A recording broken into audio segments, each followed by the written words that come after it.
Today, representatives from the Australian Human Rights Commission, including the Sex Discrimination Commissioner, will attend the hearing of Tickle v Giggle for Girls Pti Ltd at the Federal Court.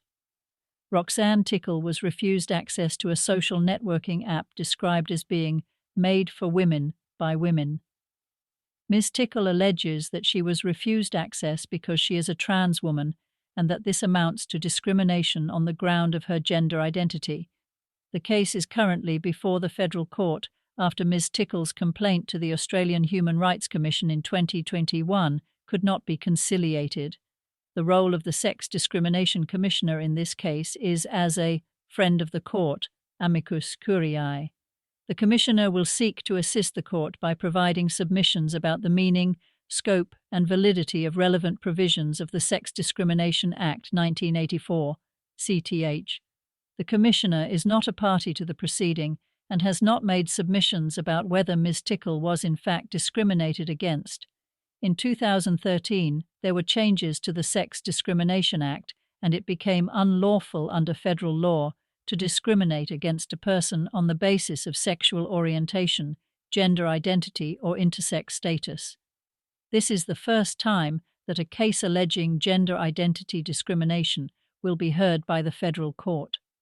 Every individual, regardless of their gender identity, deserves dignity, respect, and equal treatment under the law, said Sex Discrimination Commissioner Dr. Anna Cody. Sex and gender identity discrimination are interconnected, not mutually exclusive.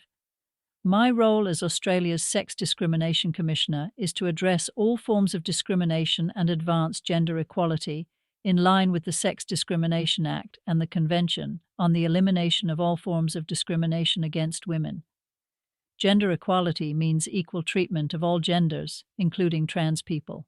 When we recognize trans rights, we recognize the worth and dignity of every person and reject the harmful stigmas and stereotypes that lead to discrimination. We stand with trans communities and will continue to advocate for their rights and the rights of women. No one in Australia should face discrimination or exclusion based on their sex or gender identity.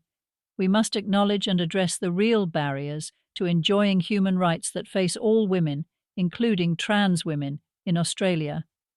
Women continue to confront these systemic barriers, such as higher rates of domestic, family, and sexual violence, wage gaps, overrepresentation in unpaid care work, and limited access to health care.